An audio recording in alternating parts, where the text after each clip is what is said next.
Desde la tentación hasta la resurrección es el tema que nosotros hemos traído ahí. Mateo capítulo 26 y Éxodo 12 hablan de cómo Jesús sale de la tentación, ¿verdad? Inmediatamente va a su ciudad, es donde va, inclusive es menospreciado ahí, no le creen, hay muchas cosas que hace, sin embargo Jesús no es creído en medio de su pueblo.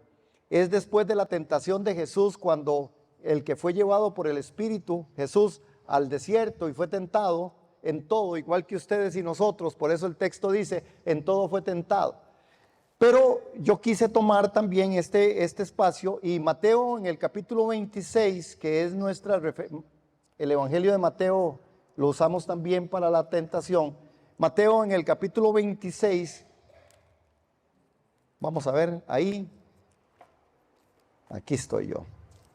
Dice la escritura, cuando Jesús terminó de decir todo esto, estoy en 26.1 del libro de Mateo, del Evangelio de Mateo, terminó de decir todo esto, dijo a sus discípulos, como ustedes saben, dentro de 2 días se celebra la Pascua y el Hijo del Hombre será entregado para ser crucificado.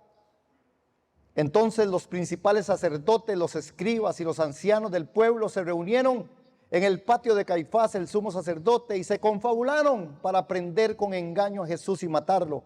Pero decían que no sea durante la fiesta para que no se alborote el pueblo, ¿verdad? Mientras Jesús estaba en Betania, en casa de Simón el leproso, se le acercó una mujer que llevaba un vaso de alabastro.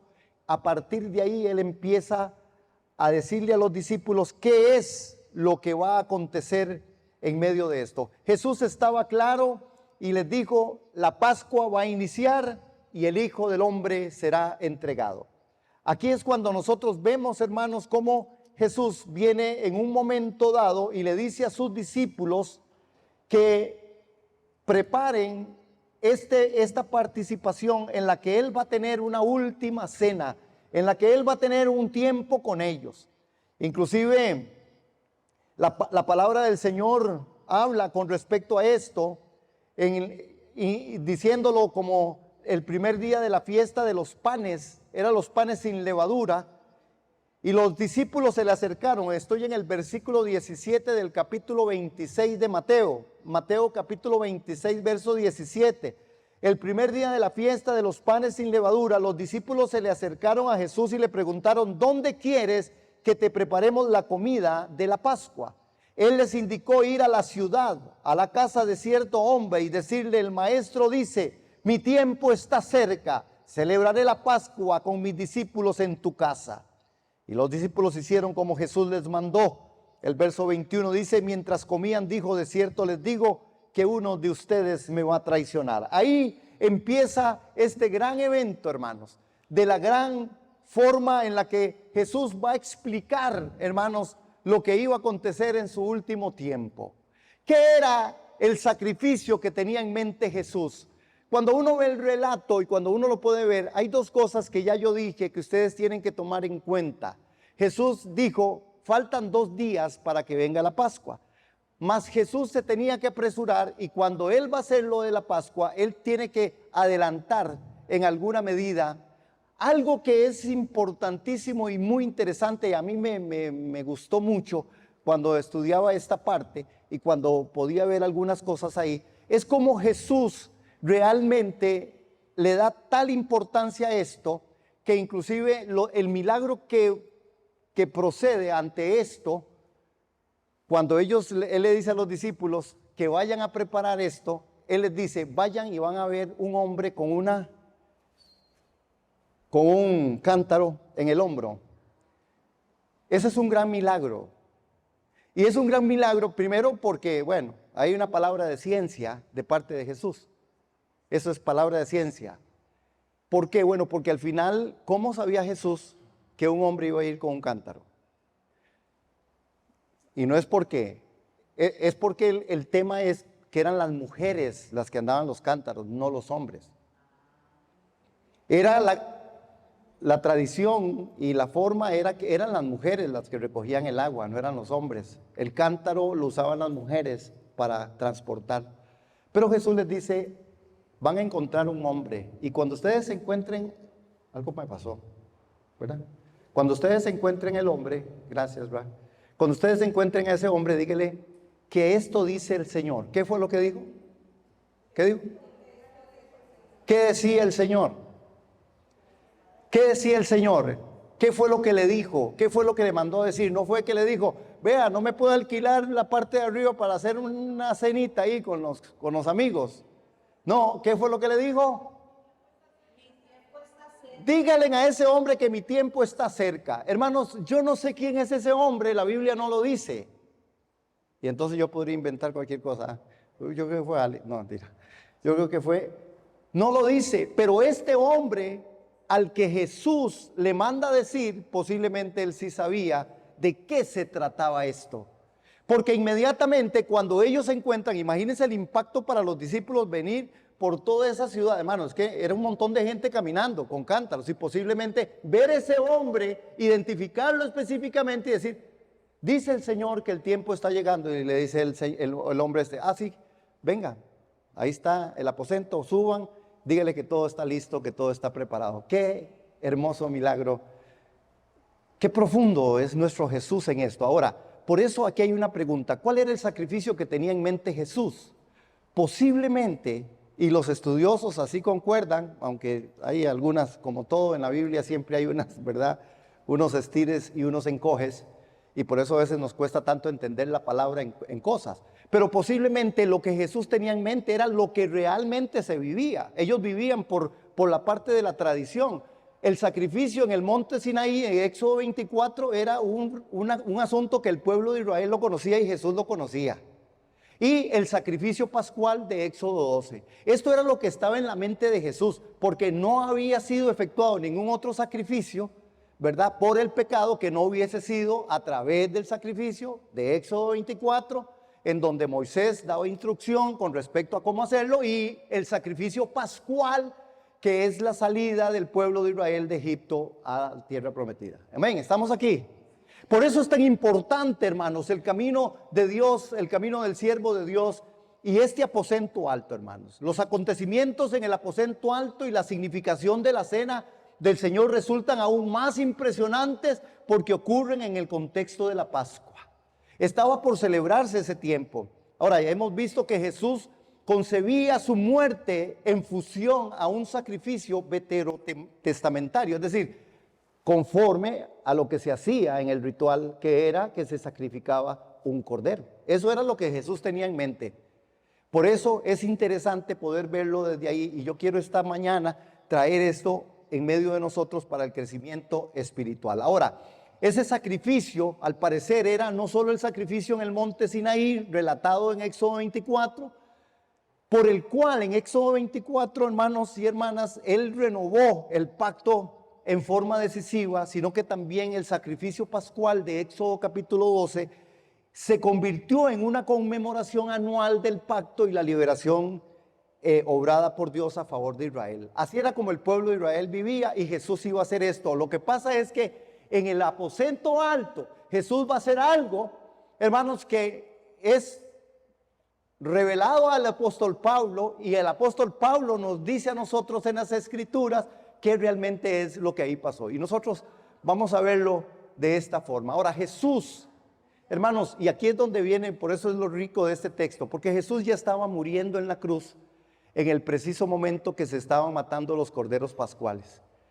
Recuerda que Jesús dijo, hay 2 días antes, pero ya Jesús, el anuncio de la muerte de Jesús como el Cordero de Dios que quita el pecado del mundo, ya era una realidad para él, para sus discípulos. Los discípulos sabían, no sé cuánta conciencia había en los discípulos, pero los discípulos sabían que él iba a ir ahí y que ese sería su último momento y que él iba a ir al Padre. Es decir, que cuando la fiesta de la Pascua estaba en celebración y la gente por el ritual mataba al cordero, Jesús estaba prendido ya en la cruz. Jesús estaba ya listo. Recuerdan que Jesús murió entre las 2 noches, ¿sí?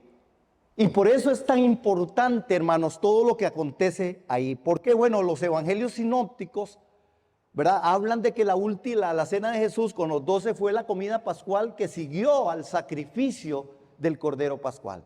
Es decir, así era como funcionaban ellos. Y esto resulta claro porque los discípulos preguntaron a Jesús dónde debían hacer los preparativos para comer la Pascua.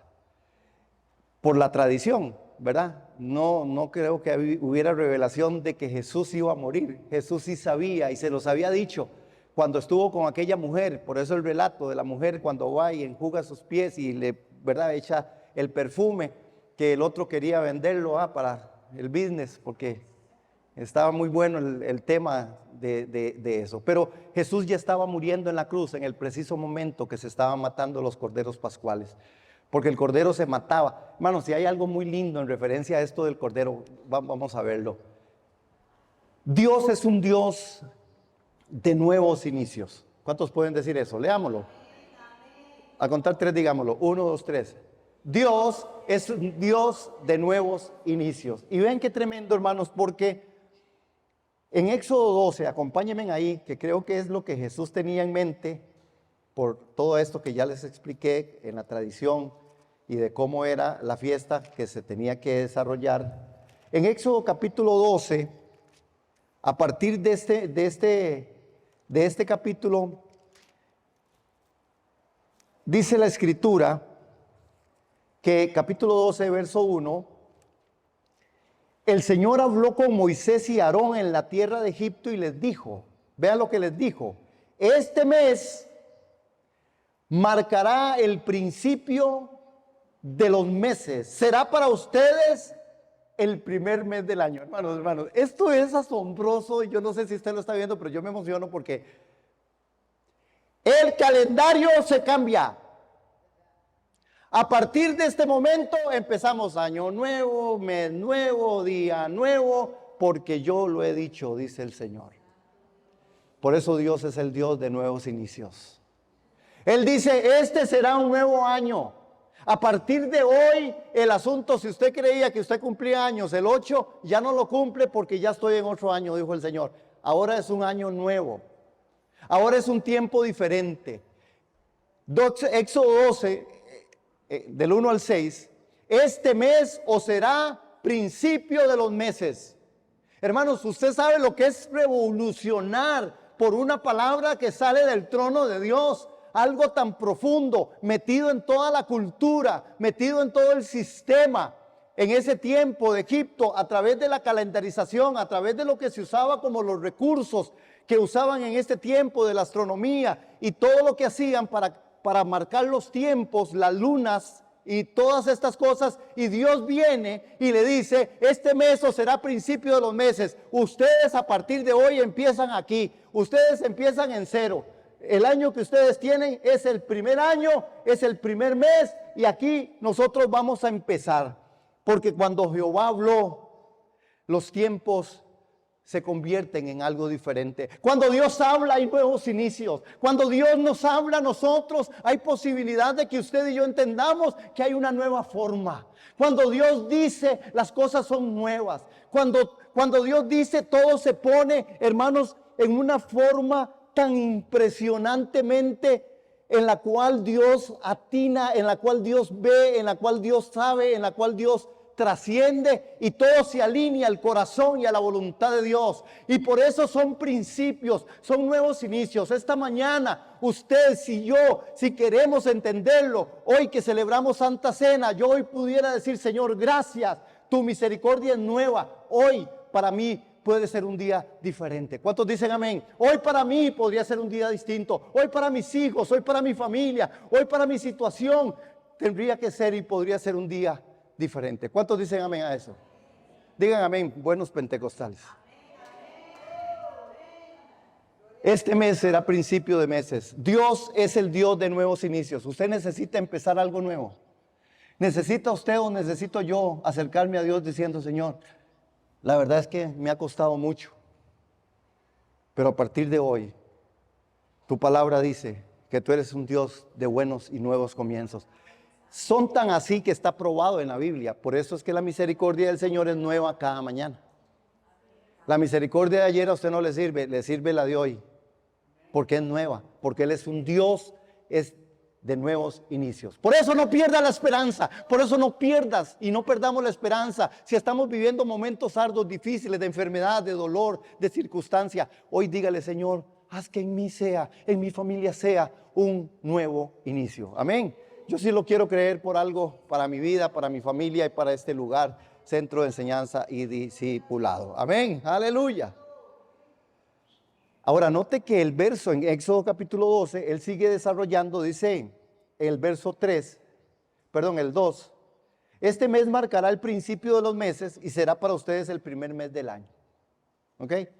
Si usted cree que estaba en el 2024, ya no, está en el mes 1, en el año 1.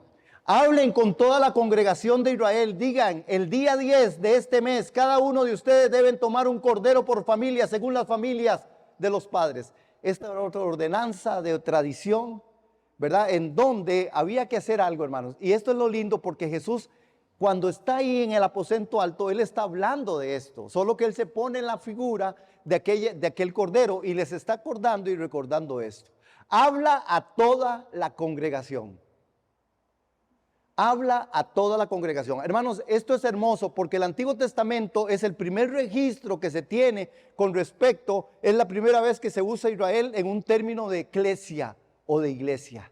Es la primera vez que en este texto, cuando se está hablando de iglesia, se está hablando de eclesia. En el Antiguo Testamento, cajal, y la palabra cajal era convocatoria a la congregación. Cajal, convocatoria a reunirnos en ese tiempo en la parte del tabernáculo. Este mes, el principio de los meses. La liberación venidera sobre Egipto era un hecho tan significativo, hermanos, que Dios le dijo a los hijos de Israel que rehicieran el calendario. Era tan importante el nuevo año que ahora empezaría con el mes de su redención sobre Egipto. Era una forma dramática de decir que todo debía de cambiar. Y por eso esta mañana yo le insto, le animo, que hoy usted pueda asumir eso en fe, en certidumbre, decir: Señor, que en mí, en mi circunstancia, para que usted y yo podamos aplicar esto, podemos decir: Señor, que en mi circunstancia, que en mi situación, este sea un nuevo día, un nuevo tiempo, una forma distinta. Señor, una forma de decir que todo debe cambiar. ¿Hay algo que usted necesita cambiar? Yo sí, 1000 cosas.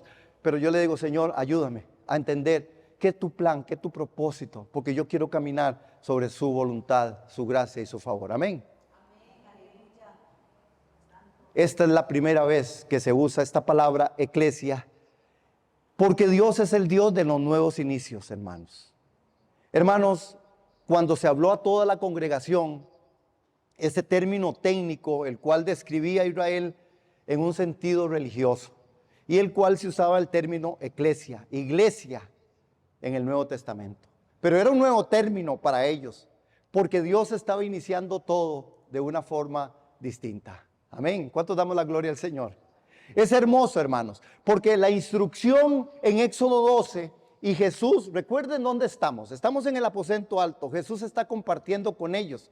Y posiblemente Jesús le habló de muchas cosas a ellos. Nosotros solo referimos a veces que fue que Judas, pero cuando uno ve el relato hay cosas que acontecieron ahí, ¿verdad? Judas llegó y le habló, Jesús le habló a Judas y Pedro se le acercó y el otro se acercó. Hermanos, era una comunión, era una cena deliciosamente, posiblemente muy rica, digo yo, porque costaba su platita, mandaron plata para comprar todas las cositas. Pero vean lo que dice: tómese cada uno un cordero por familia. Un cordero por familia. ¿Cuántos corderos por familia? Uno. Y la tradición decía que tenía que ser comido. Pero no solamente tenía que ser comido. Es decir, había cierta forma en la que el cordero debiera de ser comido. Ustedes se acuerdan de un texto que aparece por ahí, que Jesús dijo: el que come mi carne y bebe mi sangre, este es verdaderamente mi discípulo, mi hijo. Pero bueno, ese no es el tema ahorita. Pero un cordero por familia. Y ese cordero por familia, el cordero se volvía parte de la familia, hermanos. El cordero sería querido y lamentado. Dios requería el sacrificio de algo precioso. Porque ese cordero tenían que tenerlo con 2 o 3 días de anticipación. Y ese corderito entonces estaba ahí, en medio de la casa. Como cuando usted tiene ¿verdad? Un animalito ahí, una mascota, que usted la quiere, ¿verdad? ¿Cuántos hemos llorado cuando se nos murió el perro? Ahora solo yo. Bueno, espere que les llegue, no, mentira. Pero tómese cada uno el cordero. El día 10 de este mes, cada familia o casa debía tomar un cordero, y el cordero debía de vivir con la familia por los 4 días hasta la Pascua. Porque el 10 de este mes, y lo guardaréis hasta el día 14 de este mes. En esos 4 días había una forma en que usted se encariñaba de aquel cordero. Y es interesante porque el cordero sería querido y lamentado, porque Dios quería el sacrificio de algo precioso. Para el Padre, el Hijo era lo más precioso. Y tal vez nosotros no tomamos en cuenta esto, como Dios desde el trono de su gracia, desde el trono donde está sentado, rodeado de luz, puede ver al Hijo poniendo su vida en sacrificio. El Cordero. Y Jesús llora. Jesús está en su angustia tal, hermanos, en Getsemaní, que después eso se va a ver. Y como sus lágrimas son como de sangre. Dios mío, ¿por qué me has abandonado? Qué impresionante momento, hermanos, estaba viviendo el Hijo. ¿Y qué del Padre, hermanos? Un padre que sabe que su hijo está a punto de ser separado por causa del pecado. El sacrificio de algo precioso. A veces nosotros sacrificamos cosas porque ya estamos aburridos. A veces dejamos relaciones porque ya no hay química. A veces hacemos cosas que no cuestan, hermanos. Pero ¿qué del sacrificio de algo precioso? La Escritura a nosotros nos habla de los sacrificios que el cristiano tiene que presentar. Traer sacrificio de alabanza. Dice, traemos ese sacrificio de alabanza a Dios con gratitud, no para ser salvos, sino porque somos salvos. Hay muchos sacrificios que la Escritura a nosotros nos indica, pero ¿qué es el sacrificio de algo precioso? Hay algo que uno puede sacrificar con respecto, no para salvación, ya dijimos, para salvación solamente el Cordero. Pero ¿qué de nosotros en los ejercicios espirituales, en el ayuno, en la oración, en el venir a la iglesia, en el dar de lo que Dios nos da? Bueno, pudiéramos nosotros saber que esos son ofrendas que también agradan al Señor. El cordero por familia también había otra característica: el animal será sin defecto. El cordero también debía ser sin defecto. Hermanos, ¿qué ofrecemos a Dios? A mí me encanta cuando yo puedo ver, por la misericordia y el favor de Dios, de personas y de familias que se desprenden de cosas que no es que les sobra. Y ya ahora hablamos, ¿verdad?, de la bendición, de cómo a través de invertimos en lo que ustedes como ofrenda ofrecen. Y ahí está todo el techo pintado, y después vamos a traer fotos para que ustedes puedan ver. Pero otras cosas que hacemos con aquel desprendimiento de ustedes, hermanos, que no es una obligación, que es un desprendimiento, que son esas primicias, que son esas cosas que usted lo hace porque al final en su corazón está y tiene usted una convicción. Debiera ser sin defecto, hermanos. El sacrificio debe ser, el cordero debe ser sin defecto. Nosotros no podemos, y aquí hay una enseñanza que Jesús ahí en el aposento alto está diciéndole a ellos, y les está diciendo, ahí se dan cosas, ahí se lavaron los pies de los discípulos.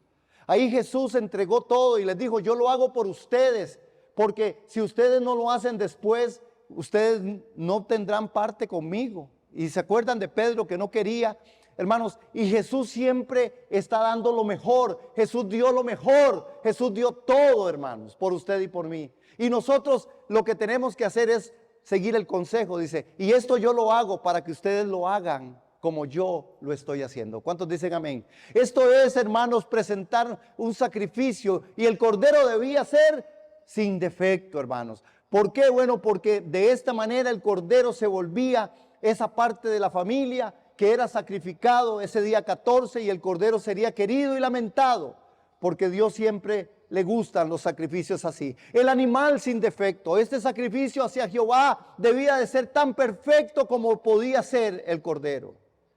porque él dice, lo tomaréis de las ovejas y de las cabras. Amén. Ahora, veamos en el 12:7, porque parte de esta ordenanza y de esto que Jesús está hablando ahí, que es todo lo que estaba aconteciendo, lo que aconteció en capítulo 12 del Éxodo, ¿verdad? Él les dice qué es lo que va a pasar. Él les habla del nuevo pacto, el pacto hecho en la sangre del Cordero. Él les dice, este es mi cuerpo que por ustedes va a ser partido, va a ser comido, va a ser tomado, ¿verdad? Pero en 12:7, veamos 12:7 de Éxodo, dice, y tomarán la sangre y la pondrán en los dos postes, en el dintel de las casas en que hay de comer. Y aquella noche comerán la carne asada al fuego y panes sin levadura. Con hierbas amargas lo comerán. Ninguna cosa comeréis de él cruda, ni cocida en agua, sino asada al fuego. Su cabeza con sus pies y sus entrañas. Ninguna cosa dejaréis de él hasta la mañana. Y lo que quedare hasta la mañana lo quemaréis en el fuego. Y lo comeréis así, ceñidos vuestros lomos, vuestro calzado en vuestros pies y vuestro bordón en vuestra mano. Y lo comeréis apresuradamente en la Pascua de Jehová. No hay que dejar nada. La palabra del Señor se come entera. La palabra de Dios no hace acepción.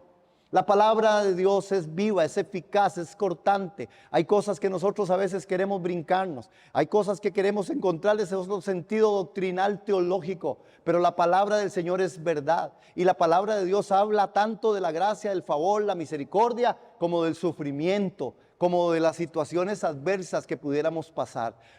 Ahora, Él dice en las instrucciones, antes de que el cordero de la Pascua se pudiera comer, su sangre debía ser aplicada en la entrada de la casa. Jesús va a decirle a los discípulos qué es lo que realmente va a pasar. Él les estaba diciendo, a mí me van a crucificar, mi sangre va a correr y este será el sacrificio, porque el pecado había entrado por un hombre que era Adán y ahora saldría por un hombre que era Jesucristo. ¿Cuántos decimos amén a eso? Hermanos, la sangre en los postes de la puerta iba a mostrar realmente, hermanos, que el sacrificio, la sangre en los postes de la puerta mostraba que el sacrificio debía ser recordado durante la vida cotidiana. Hermanos, era poner el sello allá afuera, era poner un sello, era que usted llegaba, hermanos, y es que lo decimos así de fácil, pero no era tan fácil, o no era tan sencillo. Porque marcar su casa en donde decía, yo soy cristiano, yo soy hijo de Dios, yo confieso que Jesucristo es el Señor. Yo creo que esto es algo en lo que no está transcurriendo ni ocurriendo en medio a veces del pueblo de Dios. A veces hay un ocultamiento de quiénes somos, hermanos. Esta gente tenían que pintar el dintel y la sangre estaba ahí, hermanos. Por supuesto, había algo que iba a acontecer, el ángel de la muerte pasaría y en el lugar donde viera la sangre del cordero o la sangre que estaba en los dinteles, dice que pasaría de lejos o pasaría de largo. Pero hermanos, ¿cuánto para nosotros en una aplicación mucho más práctica y traerla? ¿Cuántos de nosotros estamos testimoniando o siendo testimonios de que somos hijos de Dios? Hay sangre en el dintel de nuestras casas. Hermanos, el testimonio cristiano es un testimonio concreto, real, tangible. ¿Saben sus vecinos, su hermano, su compañero, su jefe, que usted es un hijo de Dios, un creyente? ¿Saben, hermanos, las personas que están a su alrededor, cuánto usted ama a Jesús y que usted está marcado, que usted está sellado por el Espíritu Santo no solamente, sino que también por un testimonio? Este sacrificio recordaba durante la vida cotidiana que Jesucristo, el Cordero de Dios, en esa casa había sido comido y la sangre había sido puesta en el dintel. Por lo tanto, hacía que ellos fueran pueblo de Dios. Hermanos, hay a veces una crisis de identidad en la iglesia. Porque hoy todo el mundo dice que es, pero a la hora de los balazos, a la hora de los hechos, es cuando nosotros nos damos cuenta si de verdad somos o no somos, hermano. No porque usted y yo no nos equivoquemos. Yo me equivoco seguro más que ustedes y yo también tengo mis debilidades, posiblemente más que ustedes. Pero el tema es si yo soy un creyente de que Jesucristo es el Señor, de que Jesucristo es suficiente en mis crisis, en mis cosas bonitas, buenas, agradables, en mis logros, en mis triunfos y en mis fracasos o en mis cosas no tan bonitas. Soy un hijo de Dios, estoy marcado por la sangre del Cordero, soy ese creyente. Esta es la respuesta que el Señor necesita. ¿Somos hijos?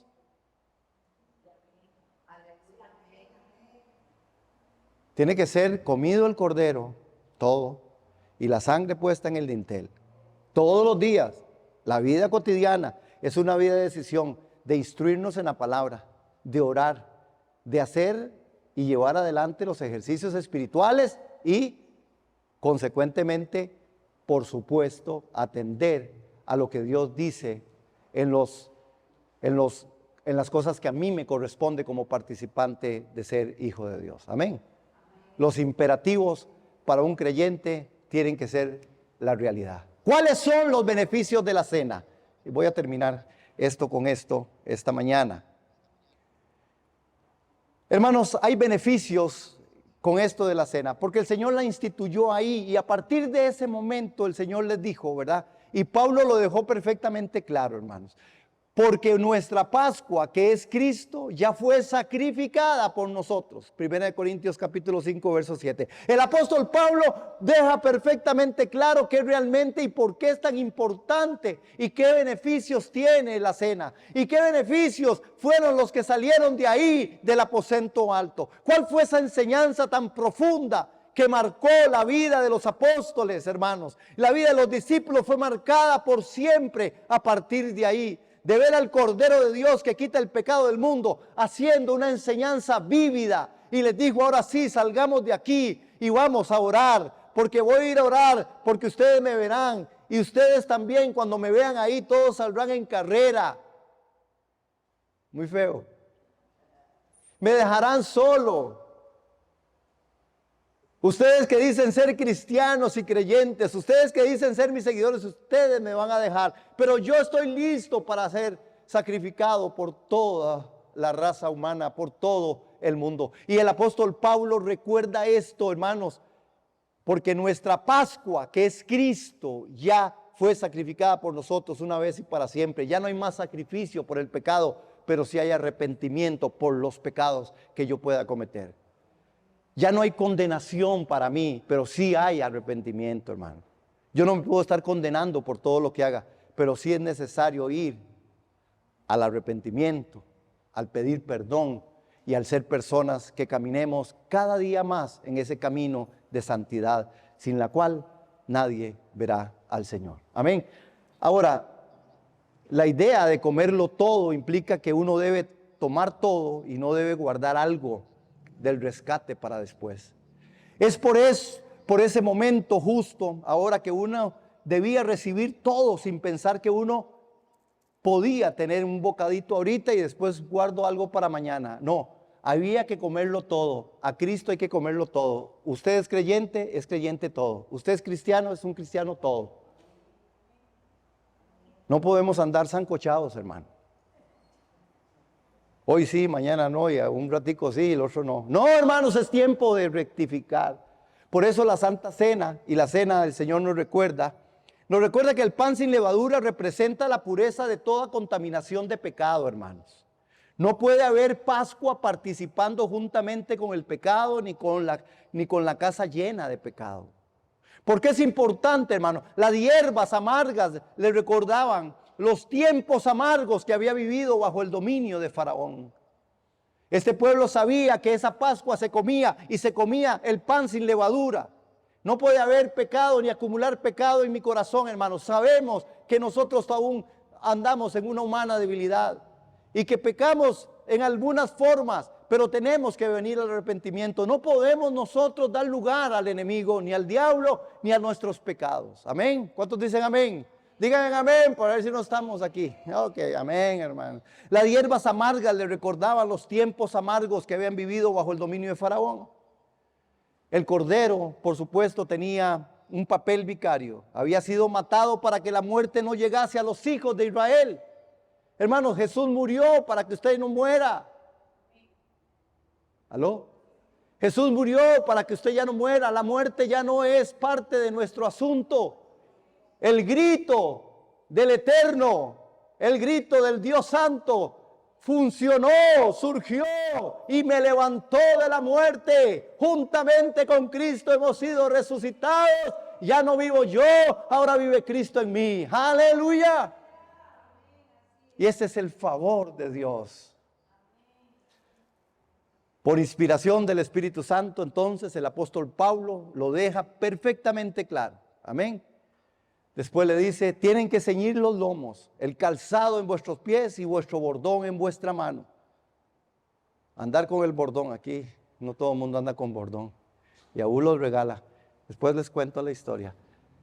El Cordero de Pascua debía ser comido en fe, hermanos, confiando que la liberación prometida de Israel estaba presente. Y hoy nosotros tenemos que entender y confiar que lo que Él hizo, lo hizo una vez y para siempre. Y que yo debo apuntar, de ahí mi insistir, y no del mío, de la palabra, de que estudiemos la palabra, de que nos volvamos expertos en la palabra, hermanos, no para tener conocimiento, sino para que el Espíritu Santo venga y pueda caminar y trascender en nosotros. Amén. Orar, buscar el ayuno, buscar la oración, buscar los imperativos de Dios y ponerlos en práctica. Por eso hay tantos beneficios. ¿Cuántos damos la gloria al Señor? Amén. ¿Cuántos damos la gloria a Dios? Dele la gloria a Dios. Dele ese aplauso al Señor. Gracias por tu sacrificio. Gracias por tu obra, Señor. Aleluya. Gloria al Señor.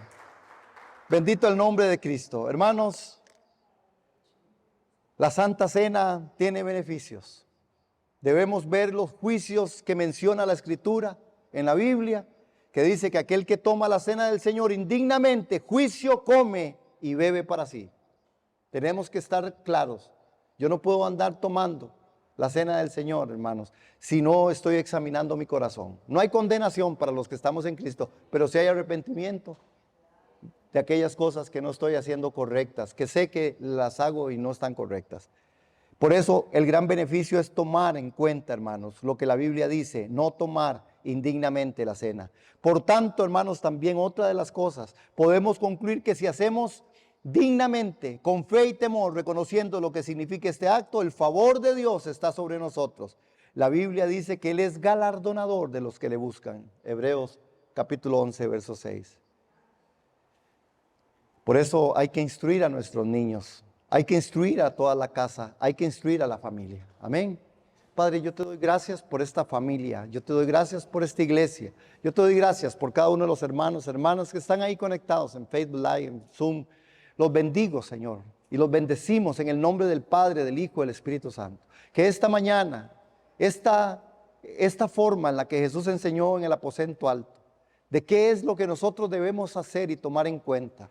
Entender, Señor, que nosotros necesitamos estar listos y atentos a tus ordenanzas, a la dirección de tu Espíritu a través de la palabra del Señor.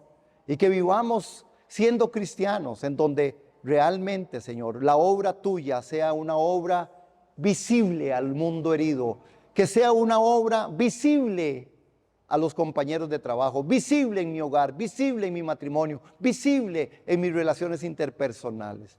Yo te doy gracias esta mañana porque tú eres un Dios bueno, porque tú eres un Dios santo, porque tú eres un Dios que ha suplido conforme tus riquezas en gloria. Gracias por la alabanza, la adoración. Gracias por las dádivas que hoy los hermanos tuvieron listos a hacer. Gracias por la palabra. Gracias, Señor, por todo el espacio que tuvimos en escuela bíblica. Gracias por los niños en escuela dominical. Los bendecimos. Y gracias por esta familia, los que hoy pudieron estar, los que no pudieron estar.